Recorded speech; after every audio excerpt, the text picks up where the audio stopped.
UP से आए थे सुरभि मैम, जिन्होंने इसके बारे में बताया। नेक्स्ट आप लोगों ने सुना ईस्ट, यानी कि आपके खुद के राज्य से। नाउ पूरी की पूरी इंडिया के अंदर वेस्टिज फैला हुआ है और पूरी इंडिया के अंदर लोगों को जोड़ने का काम करता है। तो चलिए कारवां को आगे बढ़ाते हैं। नॉर्थ से आए ईस्ट, अब ईस्ट के बाद जाएंगे हम लोग साउथ की तरफ। तैयार हो उसके लिए? पता है कि साउथ के नाम लेने से आपको पता चल गया कि स्पीकर का नाम कौन है। बोलने की भी जरूरत नहीं होती है दोस्तों। और मैं आप लोगों को इंतजार नहीं करवाऊंगा, अब रिप्रेजेंट करवाऊंगा ऐसे एक शख्सियत से जिन्होंने भी बहुत कम उम्र में अपनी सफलता को हासिल किया, बहुत सारे चैलेंजेस को झेला, बहुत सारे चैलेंजेस को पार किया, लेकिन इरादे कभी कम नहीं हुए। इरादे हमेशा बुलंद रहे, काम करते हुए गए और अपने मुकामों को हासिल करते हुए गए।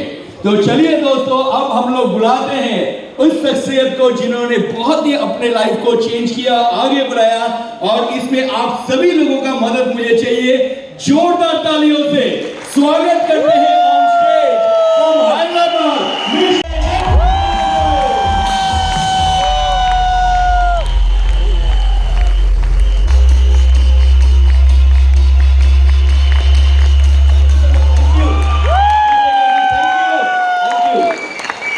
Thank you. Good morning. Yes दोस्तों, मैं हमेशा जहाँ भी जाता हूँ यूथ एम्पावरमेंट में, अपनी बात को स्टार्ट करने से पहले एक बहुत इंपॉर्टेंट चीज़ है जो मेरे बहुत दिल के करीब है, वो मैं कहना चाहता हूँ। क्या आप सुनने के लिए तैयार हैं? यस। मगर मेरी जो हिंदी है वो थोड़ी वो क्या कहते हैं, हैदराबादी और बेंगलुरी मिक्सड है। क्या जी नखो जी, आप थोड़ा एडजस्ट कर लो। करेंगे? यस। अगर आप एडजस्ट नहीं करेंगे तो मैं क्या करूं? बुलाया आपने था, राइट? वो स्टेटमेंट ये है कि पिता की दौलत पे क्या घमंड करना, पिता की दौलत पे क्या घमंड करना, मजा तो तब है जब दौलत हमारी हो और घमंड पिता को। मेरा नाम अब्दुल शबीर है। मैं वेस्टिज में ज्वाइन होने से पहले एक स्टूडेंट था। मैं कर्नाटक और तेलंगाना, बेंगलोर और हैदराबाद के बीच बಳ್ಳारी एक सिटी से बिलोंग करता हूँ, right? At the age of 14, जब मैं 8th स्टैंडर्ड में था, तब मैंने एक सपना देखा था कि मुझे 25-26 साल के अंदर करोड़पति बनना है। अब पता नहीं क्या करूँगा, बट मुझे करोड़पति बनना है, ये मेरा सपना था। इंटर सेकेंड ईयर कंप्लीट होने के बाद, यानी 12th कंप्लीट होने के बाद, मैं जॉब्स ढूंढ रहा था। डिग्री करते करते, BBM करते करते जॉब्स ढूंढ रहा था।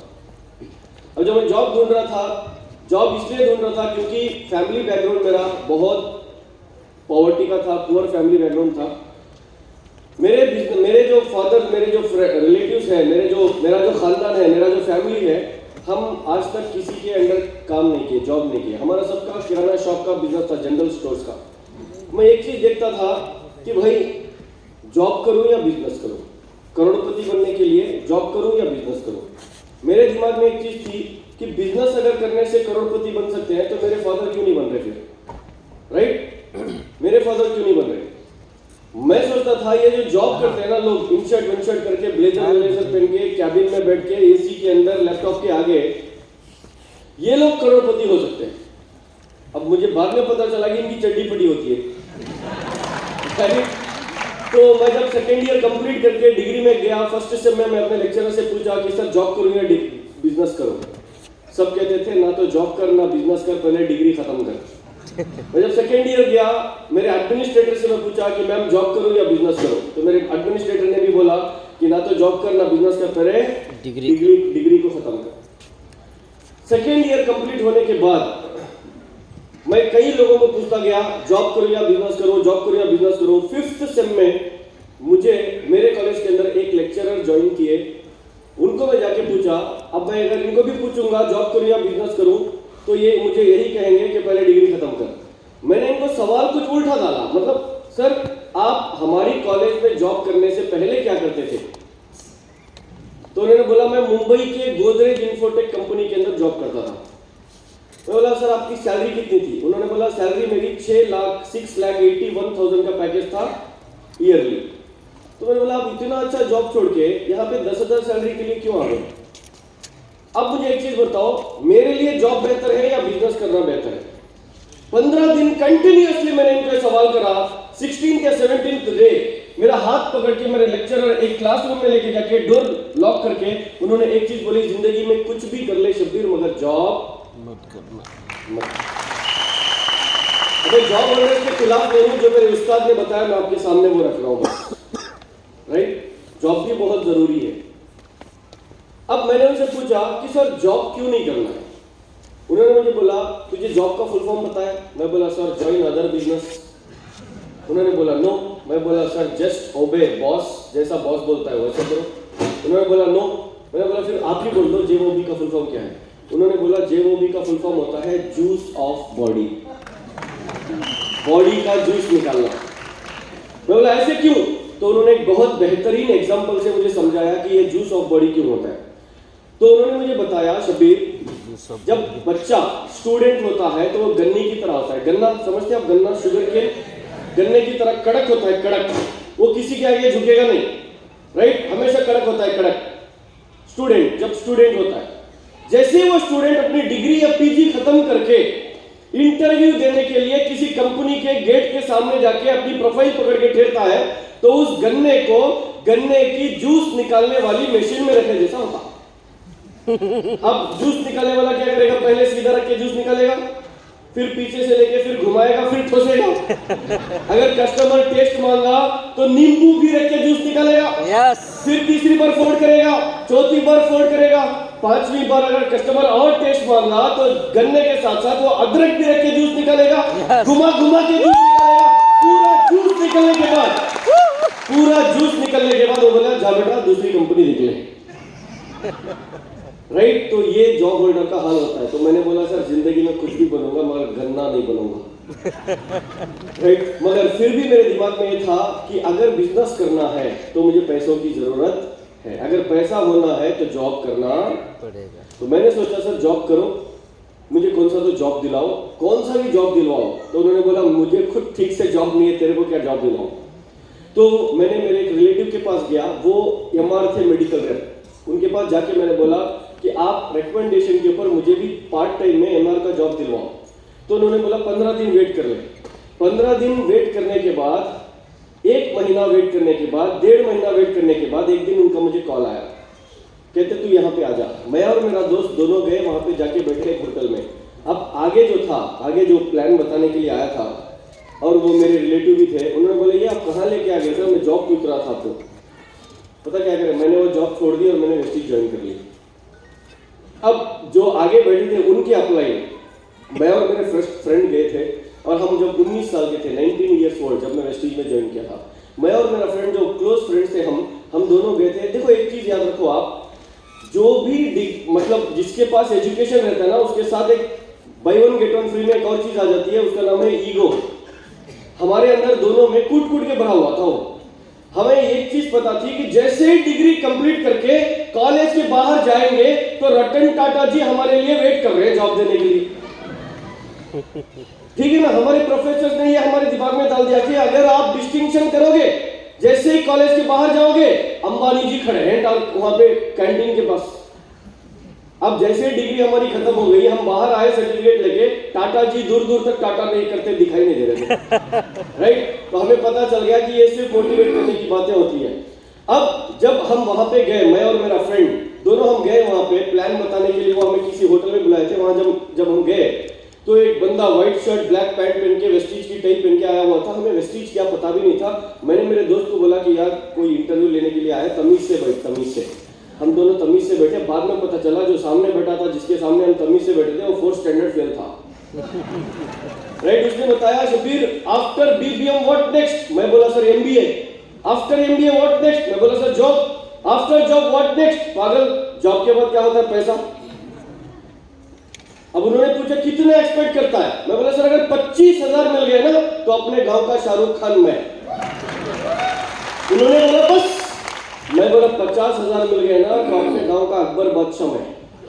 उन्होंने बोला बस। मैं बोला अगर 75,000 मिल गए ना तो अपने गांव का एलोन मस्क मैं। उन्होंने बोला बस। मैं बोला तू कितना कितना देगा पहले? उन्होंने बोला शब्बीर बेंगलुरु में एक बंदा है, बेंगलुरु के अंदर एक बंदा है, वो 13 साल तक ऑटो का ड्राइवर था, वेस्टीज में ज्वाइन होने से पहले किसी और कंपनी में 10 साल काम किया, कुछ भी सक्सेस नहीं मिला, वेस्टीज में आके सिर्फ और सिर्फ 5 सालों के अंदर आज BMW चलाता है, एक ऑटो का ड्राइवर। जैसे ही ये डायलॉग उन्होंने मारा, मेरे बाजू जो मेरा दोस्त बैठा था उसने मुझे जोर से पिंच किया।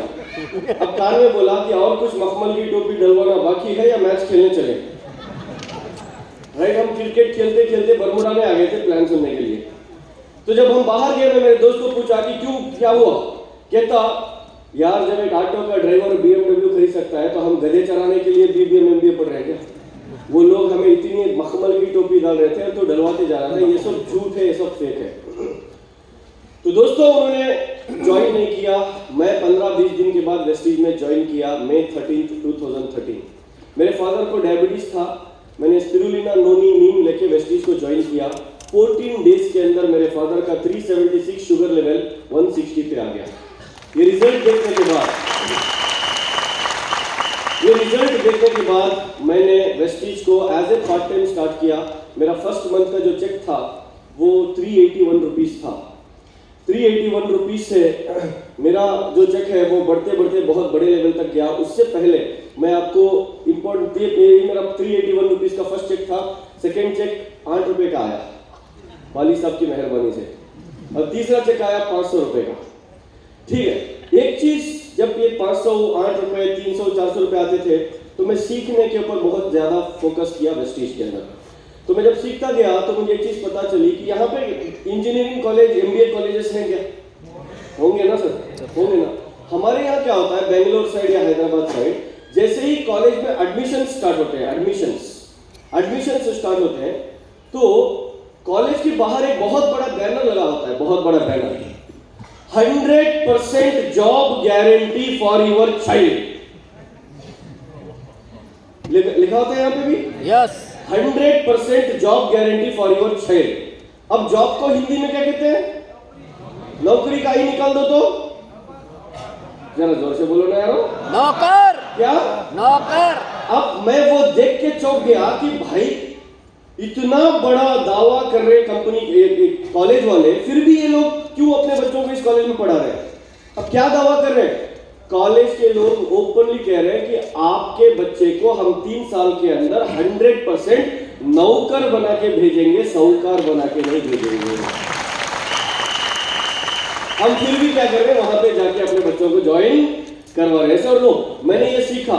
हाँ, अब मुझे वेस्टीज फुल टाइम करना पड़ा। मैंने डिग्री को छोड़ दिया 5th या 6th सेम में, करेस्पॉन्डेंटली मैंने कंटिन्यू किया।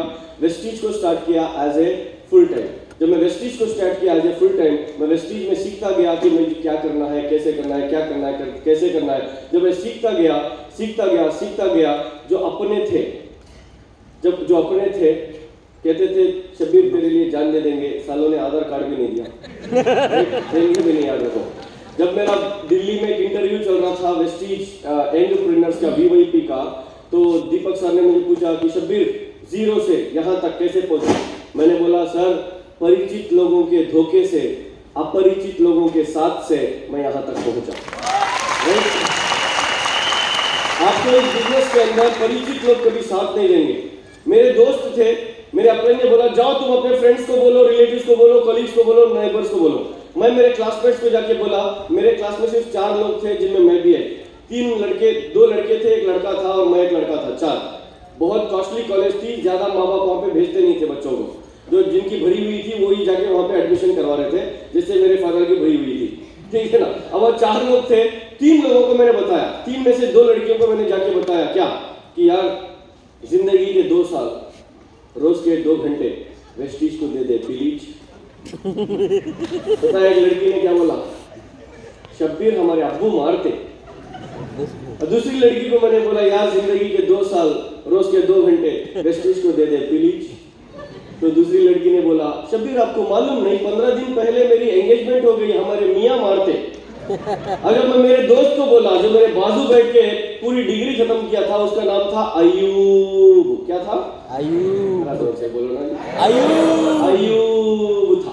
जब मैं अयूब को बोला अयूब जिंदगी के 2 साल, रोज के 2 घंटे प्लीज, जब मैं उसको ये बोला तो अयूब ने सिंपल सी चीज बोली, शब्बीर को किसी ने साबुन तेल बेचने वाला नींबू करा दिया।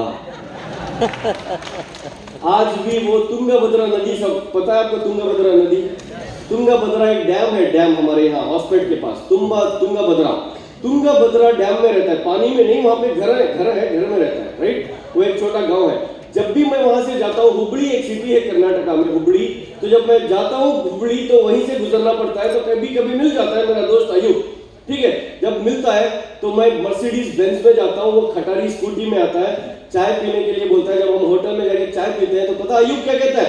शब्बीर तुम्हारी किस्मत बहुत अच्छी थी। मैं कहता हूँ साले किस्मत बहुत खराब थी, तेरे नींबू ने काम किया।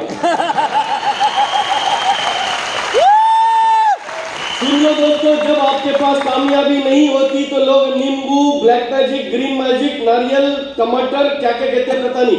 जब आपके पास कामयाबी आ जाती है तो वो किस्मत पे डाल देते हैं, आपकी मेहनत पे नहीं डालते, राइट? जब मैं अपने ही दोस्तों से रिजेक्शन पाया तो मैं अपने फैमिली के पास गया, मेरे फादर को बोला, मेरी मदर को बोला। मेरे फादर ने बोला अगर साबुन तेल पेस्ट बेचना है तो मेरे घर में रहने की जरूरत नहीं है। जब मैं मेरे ताया के पास गया, मेरे रिलेटिव्स के पास गया, मेरे खानदान में इतने लोग हैं, मैं आपको गिना दूं मेरा कितना बड़ा खानदान है बता दूं? 3 गांव बन जाएंगे, 3 गांव। मेरे परदादा, मेरे दादा के जो फादर है, मेरे परदादा, उनको 3 बीवियां, 3 बीवीज, वेरी पावरफुल मैन। 3 बीवियों को 17 बच्चे, और 17 बच्चों में सबसे पहला बेटा मेरे दादा, और उन 17 बच्चों को 45 बच्चे, जिनमें 7th लड़का मेरे फादर। उन 45 बच्चों को 98 बच्चे, जिनमें दूसरा पोता मैं। अब 98 जो पोते हैं वो अभी प्रोडक्शन शुरू किए हैं, पता नहीं कहां जाके रुकेंगे। गाइस, इतना बड़ा खानदान, मेरी टीम में 5,75,000 लोगों का नेटवर्क है। इतने बड़े खानदान का एक भी आधार कार्ड नहीं दिया। आप क्या समझ रहे हो? जितने भी लोग यहाँ पे बैठे हैं, अब हम 4 लोगों को सुन के पता क्या सोचते होते हैं? शेकोला में छे, मामू का बेटा, फूफू की बेटी 2, ताया का बेटा, फूफू का बेटा 4। आई एम डायमंड 4 आ गए, आई एम डायमंड। कोई भी नहीं आएगा, याद रख लो, कोई भी ना फूफू का बेटा। अरे भाई, आपकी गर्लफ्रेंड नहीं आएगी, फूफू का बेटा सेट कर दो। आपकी गर्लफ्रेंड, आपका बॉयफ्रेंड आपको इस बिजनेस में साथ नहीं देगा, मगर एक चीज याद रखना, आपको वो बंदा साथ देगा इस बिजनेस के अंदर। जब आप ट्रेन में जर्नी करते हो, बाजू में कोई बेचारा बैठा होता है, कहीं जाता होता है 10-15 हजार रुपए कमाने के लिए, जब आप उसको बैठ के बात करोगे, वेस्टिज के फ्यूचर के बारे में बताओगे, वेस्टिज के लीडर्स के सक्सेस स्टोरीज के बारे में बताओगे, वेस्टिज की कामयाबी के बारे में बताओगे, जब वो आपकी बातों को लेके इंस्पायर होगा, वो बंदा आपको क्राउन बनाएगा। आपका ताया का बेटा या आपकी फूफू की बेटी कभी क्राउन नहीं बनाएगा, राइट? मुझे इतने लोग कैसे मिले? आज तक कोई भी मेरे खानदान का या मेरे क्लासमेट कोई भी नहीं था। जब मैं रिलेटिव्स के पास गया, रिलेटिव्स ने भी यही बोला। सारे लोगों की बात सुनने के बाद कोई भी ज्वाइन नहीं हो रहा था। 3 महीने के बाद मैं 8% बना, 3 मंथ्स के बाद। आज कई लोग ऐसे हैं जो 1 महीने में यूसीडी बन रहे हैं, दूसरे महीने दूसरी कंपनी।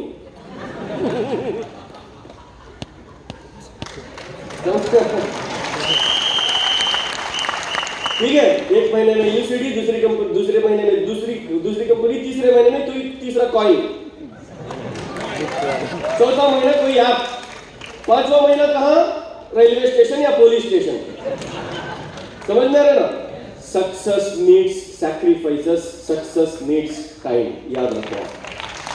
आज आप शब्बीर को सुन रहे हो, इतना हंस हंस के मजे ले लेके, मगर शब्बीर यहां तक पहुंचने के 10.5 साल लगाया। 3,500 दिन के बाद शब्बीर आज यहाँ पे है। आप कितने भी स्पीकर को यहाँ पे सुन लो, कई लोगों ने 9-9 साल, 10-10 साल, 15-15 साल लगाने के बाद आज यहाँ पे खड़े हैं। आप अगर 9 घंटे 9 घंटे 10 घंटे के अंदर कुछ कमाना चाहते हो तो आप 12वें घंटे। देखो एक चीज, दुनिया में 2 किस्म की पति होते हैं, 2 किस्म के पति। एक करोड़पति, दूसरा रोडपति। अगर एक ही रात में कोई करोड़पति बनना चाहा तो वो दूसरी रात में रोडपति बन जाएगा। समझ में आ रहा ना? इसलिए कहते हैं Rome was not built in a day. आज का जो यूथ है ना, जो टिकटॉक में नाच रहा है या स्पॉटिफाई में स्पॉटिंग कर रहा है, ये जो यूथ है इसको ना 1 महीने के अंदर करोड़पति बनना है। भाई 1 महीने के अंदर जो करोड़पति बना वो दूसरे महीने में गायब हो गया। समझ में आ रहा है ना? तो ये चीज मुझे समझाई गई कि यू नीड टाइम, आपको टाइम चाहिए। मैं मेरे अपलाइन के पास गया, आंखों में आंसू निकाला, सर 3 महीने हो गए, ना कोई रिलेटिव आ रहा है, ना कोई क्लासमेट आ रहा है, ना फैमिली वाले मान रहे हैं, कोई भी नहीं मान रहा, मैं क्या करूं? मुझे वेस्टिज करना है, वेस्टिज के अलावा कुछ नहीं करना, मुझे क्या करना है? बोला तो उन्होंने बोला गांव छोड़। मैं बोला है आज तक गांव नहीं छोड़ा, गांव छोड़ो इसके लिए कहते गांव छोड़, 50-60 किलोमीटर कोई अगर बड़ी सिटी है तो वहां पे जाके टीम को बना। अब मैं अपना गांव छोड़ा, बल्लारी को आया, बल्लारी जहाँ पे अब हम रहते हैं, अब पहले हम वहाँ नहीं रहते थे, हम हॉस्पिटल रहते थे पहले। तो बल्लारी जब मैं आया, वहाँ पे एक पार्क है डॉक्टर राजकुमार पार्क। उस पार्क में मैं 10 से 11 बार आता था, 300-300, 400 रुपए का पेट्रोल डला के 10-10, 11-11 लोगों को वेस्टीज का प्लान बताता था।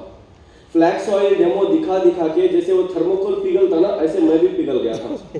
ठीक है, फ्लैक्स ऑयल का डेमो दिखाता था, लोगों को प्लान बताता था, 10-10, 11-11 लोगों को 10 बार से 11 बार मैंने प्लान बताए। सर 110 से 120 लोगों को मैंने प्लान बताए, एक बंदा ज्वाइन होना तो दूर की बात थी, किसी ने 45 रुपए का अशूर सोप तक मेरे से नहीं खरीदा था। जब मैं इस पे भी था लिया, अरे जब मैं वापस आ रहा था बल्लारी से हॉस्पिटल अपनी बाइक चलाते हुए, मेरे आंखों में आंसू थे और मैं सोच लिया था कि अब वेस्टीज नहीं करना है। 120 से 150 लोगों को मैंने प्लान बताया, कोई ज्वाइन करने का तैयार नहीं है। अब मैं अपनी जो यंग करियर है, यूथ करियर है, ये मैं बर्बाद नहीं करूंगा। मैं जॉब करूंगा या MBA कर लूंगा, कुछ भी कर लूंगा, मगर मैं वेस्टीज कभी नहीं करूंगा। अगर अब कोई अपलाइन मुझे कॉल करा, आफ्टरनून में गुड मॉर्निंग बोला, उसकी गुड नाइट करके रख दूंगा। राइट? No Vestige. अरे हमेशा फोन करके कहते हैं 6 लाओ 6 लाओ 6 लाओ, 150 को बोल दिया 6 नहीं आया, कहां से लाओ? कब्रिस्तान से लाऊं क्या? कोई नहीं मान रहा, अब मैं वेस्टीज छोड़ दूंगा। जब मैं डिसीजन लेके बाइक चला के आ रहा था तो थैंक्स टू अब्दुल कलाम साहब, उनके 2 स्टेटमेंट्स मेरे माइंड के अंदर आए। पहला statement, failure is the first step of success. Failure is the first step of success. जब मैं सोचा कि शब्बीर आज तू फेल्यूर देख रहा है तो एक दिन ऐसा आएगा तू पूरे देश में नाम कमाएगा। दूसरा statement, if you want to shine like a sun, first burn like a sun. मेरे दिमाग में एक चीज आई कि अगर मुझे भगवान आज इतना जला रहा है तो एक दिन आएगा मुझे भगवान चमकाएगा जरूर। दोस्तों आप मानो या ना मानो, मैं ये जो एक चीज अभी आपको मैं बता रहा हूँ, ये बहुत मेरे दिल के करीब है। मैं सबसे ज्यादा अगर कभी रोया तो उस रेस्पेक्ट पे रोया जहां पे मुझे मिली। मैं आपको कहना चाहूंगा, दिसंबर 2022 मैं अपनी फैमिली के साथ सऊदी अरब गया उम्रा करने के लिए, मक्का मदीना। जब मैं मक्का पहुंचा, सऊदी अरब के डिस्ट्रीब्यूटर्स को किसी ने बताया कि Abdul Shabbir is in Mecca. तो सऊदी अरब का कोई पता नहीं कौन से लेवल का था वो लीडर, उन्होंने मुझे कॉल किया, I don't know your language, please speak in Hindi और इंग्लिश। तो कहता आर यू इन मक्का? मैं बोला yes sir, who are you? तो उन्होंने बोला अपना नाम। So I am the distributor of Vestige in Mecca. तो मैंने बोला ओके सर, ग्रेट। तो उन्होंने मेरा होटल का नाम पूछा, मैंने अपने होटल का नाम दिया। वो कहते हैं मैं कार लेके आऊंगा, आपको बाहर लेके जाऊंगा। मुझे डर महसूस हुआ, डर भाई कहीं लेके जाके कहीं मर्डर कर दिया तो मैंने अपने वो जो सैयद मोइनुल्लाह सर है ना, सऊदी अरब के जो वो GM है, उनको मैंने फोन किया कि सर कोई बंदा इस नाम से मुझे फोन किया, कह रहा कार में लेके जाऊंगा, मैं क्या करूं? तो मैं बोला डोंट वरी, जाओ। तो वो कार आई जिस होटल में मैं रहता हूँ। किसने लेके आया? सऊदी अरब के शेख ने लाया। वेस्टीजन को साइड पे रखा। सऊदी अरब के शेख ने आया और करोड़पति बंदा था, अपनी कार में मुझे बिठाया और लेके गया वेस्टीज की DLCP को। बहुत मजा सर, मजा मुझे पता कब आया? पीछे सलमान बिन अब्दुल अजीज का फोटो, प्रिंस ऑफ सऊदी अरब, इधर उसके दादा का फोटो, उधर उसके बाप का फोटो, बीच में उसका फोटो। किसका? सऊदी अरब के प्रिंस का, उसके दादा का, उसके बाबा का। और इधर सऊदी अरेबियन फ्लैग। बीच में वहां से यहां तक इतना बड़ा टेबल और एक शेख जो डीएलसीपी का ओनर है वो बैठा है आराम से। जैसे ही मैं एंट्री मारा, वो इतना बड़ा शेख उठा हो गया, अब्दुल शब्बीर, हाँ तेरे को कैसे मालूम है भाई? तो वो आया, मेरे गले मिला और अपनी चेयर मुझे बिठा के उसने मेरे से सेल्फी ली। If you want to sign location, first burn location। वही चेयर में मुझे इतना रोना आया। मुझे ये इसके लिए रोना नहीं आया कि मुझे इज्जत मिल रही है, मुझे इसलिए रोना आया कि किस शहर में इज्जत मिल रही है। वो शहर बहुत इम्पोर्टेंट है, राइट? तो दोस्तों, आज आप चाहे कितना तपना है, कितना जलना है, जल लो, मगर एक दिन ऐसा आएगा कि इंटरनेशनल लीडर्स आपको याद करेंगे, आपके साथ सेल्फी लेंगे, राइट? तो मैं कई लोगों के साथ जाके काम करना स्टार्ट किया, नए नए लोगों को प्लान बताना स्टार्ट किया। मेरे दिमाग में मेरे अपलाइन ने एक चीज डाल दी थी कि अगर बड़ा राजा बनना है तो बड़ा साम्राज्य बनाना पड़ेगा, छोटा राजा बनना है तो छोटा साम्राज्य बनाना पड़ेगा। टीम को बनाओ, team building, team building, team building के ऊपर फोकस करो। और मैं टीम बिल्डिंग के ऊपर फोकस करता था। यू बिलीव इट और नॉट, एक दिन में मैं 40 1-to-1 करता था, रात के 1 बजे 2 बजे तक। चाहे पीपी के डिकाशंस, पीपी के मैं 1-to-1 करता था, 40 1-to-1, 50 1-to-1 एक दिन के। और टीम मेरी बनती गई। 381 रुपीज से इनकम जंप होता गया, डेवलप होता गया। मेरा चेक 92,000 तक पहुंचा, 1,08,000, 1,58,000, 2,36,000, 3,18,000, 4,04,000।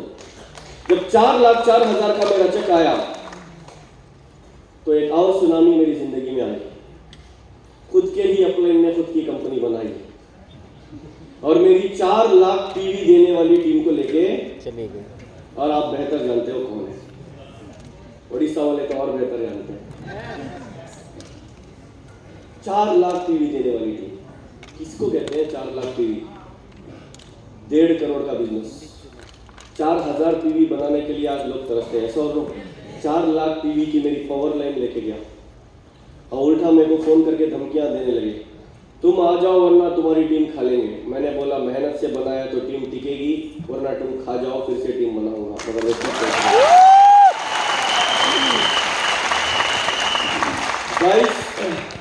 एक चीज, जब मैं दीपक सर को कॉल किया, आंखों में आंसू थे, रो रहा था। दीपक सर ने बोला एक चीज याद रख ले, सचिन तेंदुलकर बॉलर से कभी घबराता नहीं था। मोमेंटम अगर चला गया तो उसको सिर्फ एक चीज पता थी कि मोमेंटम फिर से आएगा, क्रीज पे खड़े रहना है, क्रीज पे खड़े रहना है, मोमेंटम फिर से आएगा। और मोमेंटम खत्म हो गया था पूरा कर्नाटका, आंध्र, तेलंगाना का। मैंने क्रीज पे खड़ा, पूरे कर्नाटका के अंदर मेरे अलावा कोई लीडर खड़ा नहीं होता सर, मैं अकेला था, सब उधर चले गए थे, सब के सब उधर। और ऊपर से धमकियां मिलती थी मर्डर करने की, इतनी बड़ी बड़ी धमकियां। अब मैं घबराता नहीं था, क्योंकि मैं किसी अपलाइन पे या किसी कंपनी के एमडी पे या किसी पे भरोसा नहीं किया था, मैं मेरे रब पे भरोसा किया था और उस पे मुझसे भरोसा। मैं काम करता गया। मेरा चेक 4,04,000 से 1,50,000 पे 1,50,000 पे आ गया। मेरे महीने के कमिटमेंट्स 2 लाख रुपए थे, मेरी सेविंग 3 लाख रुपए थी। 6 महीने तक 50,000 रुपए एक्स्ट्रा मैंने सेविंग से निकाल के कमिटमेंट को पूरे करता था सर। और दिन रात रोता था। इसलिए रोता था क्योंकि मेरे घर में मेरे अलावा कोई कमाने वाला, बहन की जिम्मेदारी मेरे सर पे थी, मेरे फादर कुछ करते नहीं थे, और मेरी जिम्मेदारी मेरे सर पे थी। रेंटेड घर में थे, ना कोई प्रॉपर्टी थी, ना कोई बैंक बैलेंस था, कुछ भी नहीं था, हम रोड पे थे। और उल्टा कार का ईएमआई था, फील्ड वर्क का खर्चा था, ये सारी चीजें, रोना नहीं तो क्या आएगा, ऐसा। और मुझे कभी भी आज तक किसी के आगे जाके पैसे मांगने की मुझे आदत नहीं थी, और मैं मांगता भी नहीं किसी से। और ऐसा दिन भगवान ने मेरी जिंदगी में लाया भी नहीं और लाएगा भी नहीं। अब मैं क्या करूं कुछ समझ नहीं आ रहा था। कुछ महीने तक मुझे बहुत मुश्किल हुई, मगर मैं क्रीज पे खड़ा था, काम करता गया। कुछ लोग छोड़ के गए थे, वो वापस आने लग गए, मोमेंटम फिर से आने लगा, राइट। लोग आते गए, जुड़ते गए, कारवां बढ़ता गया, मैं काम करता गया। वापस 1,50,000 से मेरा चेक ग्रो करते 3 लाख, 4 लाख, 5 लाख, 6 लाख होते 9 लाख रुपए तक पहुंचा, 9 लाख रुपए तक पहुंचा। 9 लाख रुपीस तक जब मेरा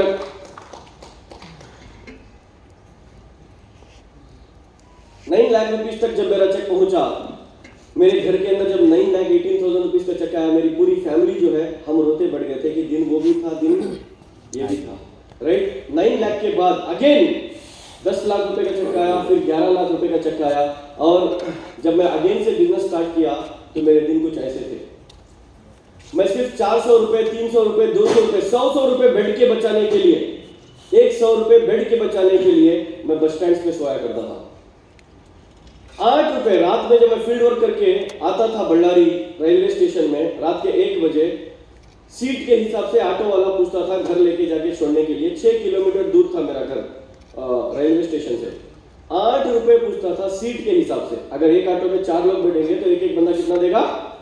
8 रुपए। जरा बोलो ना जी, 8 रुपए देगा।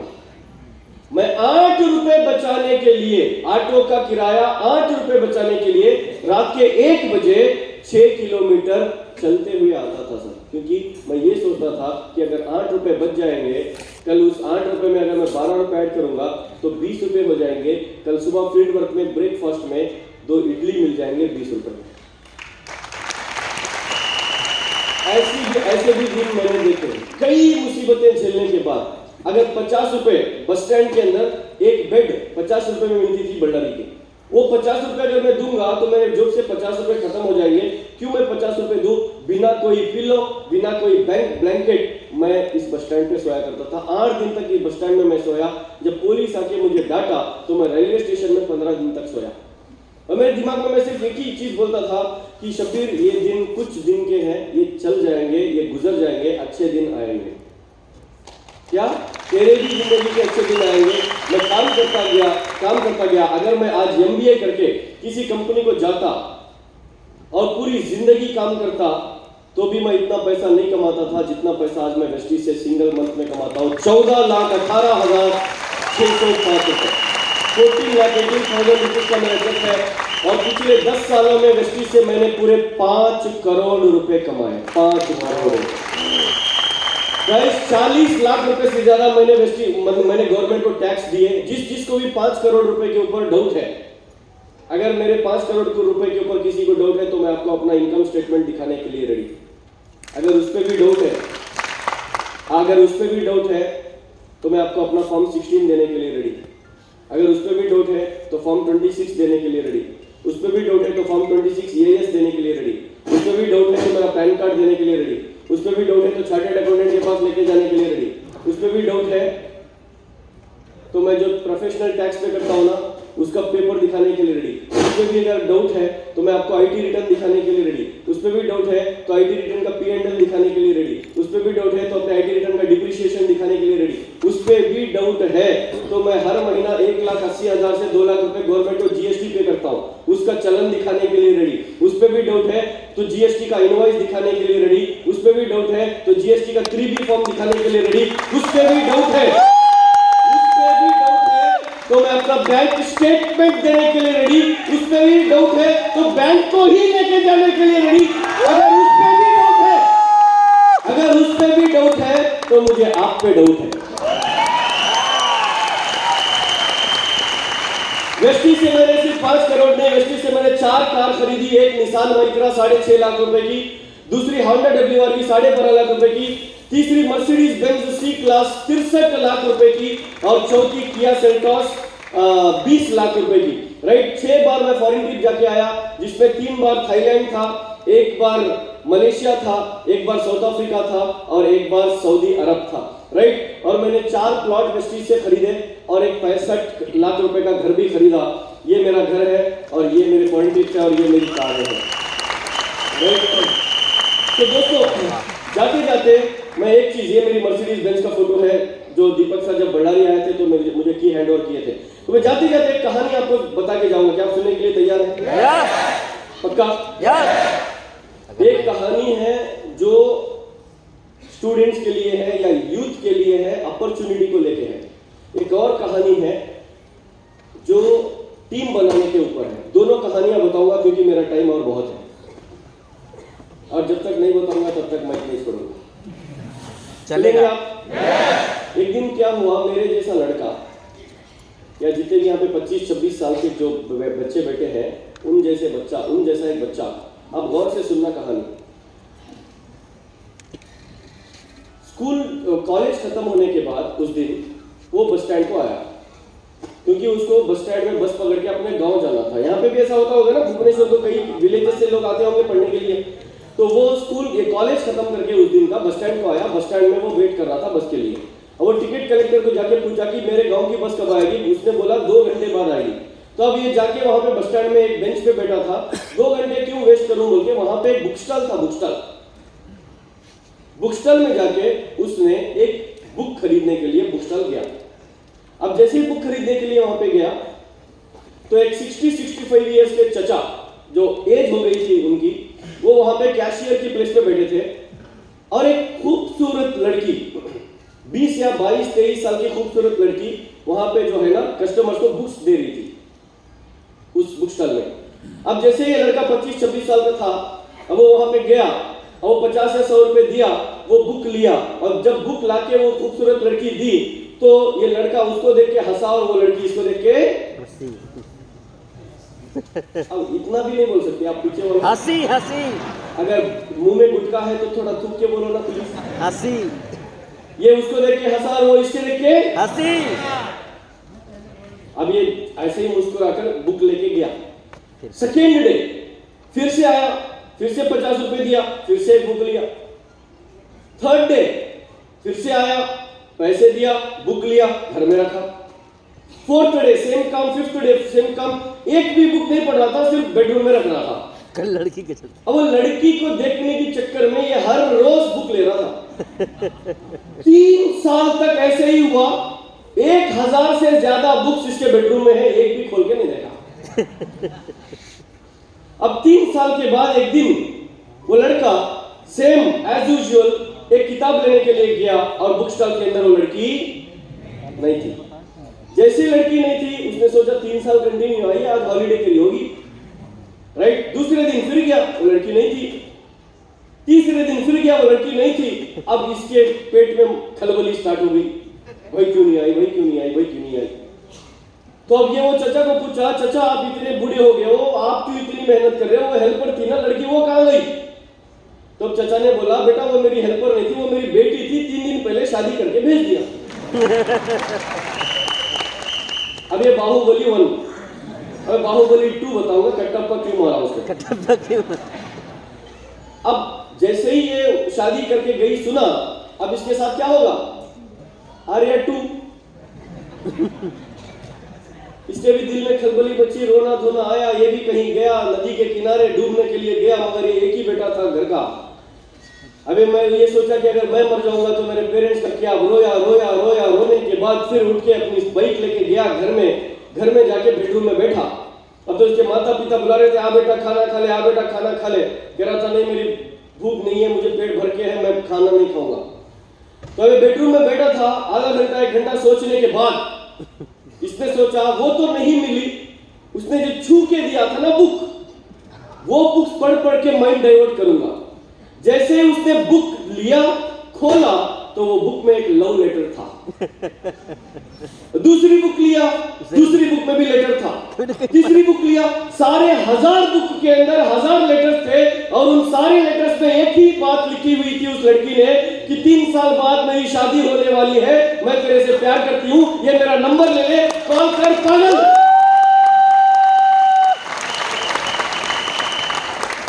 भाई स्टोरी इतनी ही थी, मॉरल ऑफ द स्टोरी क्या है, अपॉर्चुनिटी घर में नहीं बेडरूम में पड़ी थी, खोल के नहीं देखा, खत्म हो गया। अगर खोल के देखता तो करोड़पति बन जाता।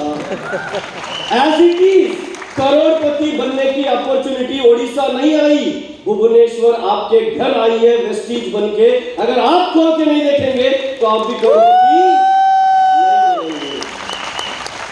जब मेरे अपलाइन में जब मैं 8% या 11% था, तब मुझे एक कहानी सुनाई थी। तो इस कहानी को मैं दिल में रख के आज तक बोल रहा हूं और आज तक यही कहानी मुझे इंस्पायर करती है काम करने के लिए। और एक कहानी, बहुत इंपॉर्टेंट कहानी जो पूरे इंडिया में फेमस हो गई। क्या आप सुनने के लिए तैयार हैं? यस। ये बहुत इंपॉर्टेंट कहानी है जिसमें मैं कम और आप ज्यादा बोलेंगे। अगर आप नहीं बोलेंगे तो बीच में मैं कुत्ते को भगा दूंगा। यस। आपको बोलना है, बोलेंगे? यस पीछे वाले बोलेंगे? जो नहीं बोलेगा भगवान उसके मुंह को लकवा मारे। अब बोलेंगे सब? अब बोलेंगे। यहाँ पे कोई नहीं बोल रहा भाई, यहाँ पे स्पेशल बद्दुआ दूं क्या? बोलेंगे ना सब? एक दिन के आप हंस के सुन लो ये कहानी, मगर ये कहानी के अंदर जो दम है ना उसको आप सुन लो। ये एक दिन क्या हुआ, मैं चिकन मार्केट में गया चिकन लेने के लिए। आधा किलो में चिकन लिया और चिकन मार्केट से मैं बाहर आया। और जैसे ही मैं बाहर आया, बाहर चिकन मार्केट के बाहर कौन रहते हैं? कुत्ता कुत्ता कुत्ता कुत्ता नहीं था, कुत्ते थे। उसमें एक कुत्ता जो था उसने मेरी बैग को देखा। अब जैसे ही वो बैग को देखा ऐसे ऐसे करने लगा। अब मैं क्या करूं, उसको दूं या भागूं? भागो क्या करूं? भागे अब मैं भागना स्टार्ट करा, धीरे धीरे धीरे धीरे कुत्ता मेरे पीछे आने लगा। मैं आगे, कुत्ता पीछे, मैं आगे, कुत्ता पीछे, मैं आगे, कुत्ता पीछे। जैसे ही कुत्ता मेरे पीछे भागने लगा, मैं आगे चलने लगा। मैं और स्पीड भाग रहा था, और स्पीड भाग रहा था। कुत्ता भी स्पीड आ रहा था, स्पीड आ रहा था। राइट साइड एक पान शॉप था, वहां और 4 कुत्ते थे। कुत्ता कुत्ते को साथ देगा, कुत्ता मुझे साथ देगा? किसको साथ देगा? कितने कुत्ते हुए? 5 कुत्ते मेरे पीछे, मैं अकेला आगे। मैं और स्पीड भाग रहा हूं, और स्पीड भाग रहा हूं, और स्पीड भाग रहा हूं, और स्पीड भाग रहा हूं। 5 कुत्ते मेरे पीछे, 5 कुत्ते मेरे पीछे। 5 कुत्तों को 70 किलो का शब्बीर नहीं, आधा किलो चिकन चाहिए। समझ में आ रहा ना? 5 कुत्तों को क्या चाहिए? 5 कुत्तों का गोल क्या बन गया? आधा किलो चिकन 5 कुत्तों का गोल क्या बन गया? आधा किलो चिकन 5 कुत्तों का एम क्या बन गया? आधा किलो चिकन 2 से 5 कुत्तों का एम क्या बन गया? आधा किलो 5 चिकन कुत्तों का टारगेट क्या बन गया? चिकन 5 कुत्तों का ड्रीम क्या बन गया? चिकन अब ये 5 कुत्ते मेरे पीछे, उनका जो ड्रीम है वो मेरे हाथ में है। मैं और स्पीड भाग रहा हूँ, और स्पीड भाग रहा हूँ, और स्पीड भाग रहा हूँ। लेफ्ट साइड एक बाईपास आया, वहां पे और 4 कुत्ते। कुत्ता कुत्ते को साथ देगा, कुत्ता मुझे साथ देगा? नहीं कुत्ते को कितने कुत्ते हुए? 9 कुत्तों का ड्रीम क्या? चिकन 9 कुत्तों का गोल क्या? चिकन 9 कुत्तों का एम क्या? चिकन 9 कुत्तों का टारगेट क्या? चिकन अब 9 कुत्ते मेरे पीछे, मैं आगे और स्पीड भाग रहा हूँ, और स्पीड भाग रहा हूँ, और स्पीड भाग रहा हूँ। 9 कुत्ते मेरे पीछे आ रहे, आ रहे, आ रहे। राइट साइड एक ढाबा था, वो 4 कुत्ते कुत्ते को साथ देंगे या मुझे साथ देंगे? कुत्ते का कितने कुत्ते हुए? 13 कुत्तों का गोल क्या? 13 कुत्तों का गोल क्या? 13 कुत्तों का ड्रीम क्या? चिकन 13 कुत्तों का एम क्या? चिकन 13 कुत्तों का टारगेट क्या? जब कुत्ता टीम बना रहा तो आपको क्या प्रॉब्लम?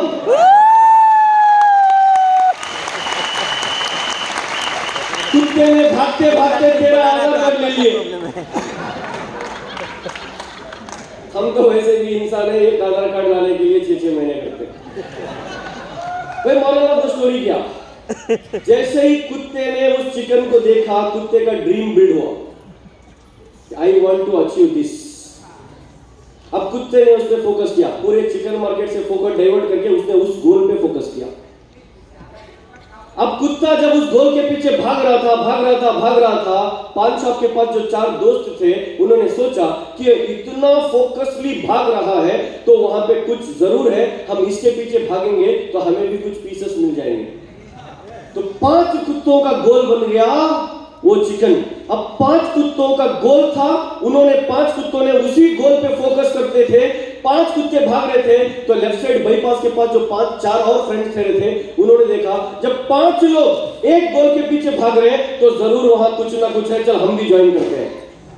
9 लोग एक ही बार भाग रहे थे तो जो वहां पे ढाबे के पास जो 4 लोग थे, उन्होंने सोचा कि 9 लोग भाग रहे हैं तो जरूर कुछ ना कुछ इसके अंदर है, चल हम भी जाते हैं, गोल को सक्सीड करते हैं। अगर आपका गोल क्लियर एंड कट है, उस गोल पे आपका फोकस अगर क्लियर एंड कट है, तो इस दुनिया में, इस धरती में किसी मां ने ऐसा बच्चा नहीं जना जो आपको कामयाब होने से रोक सके। Thank you so very much.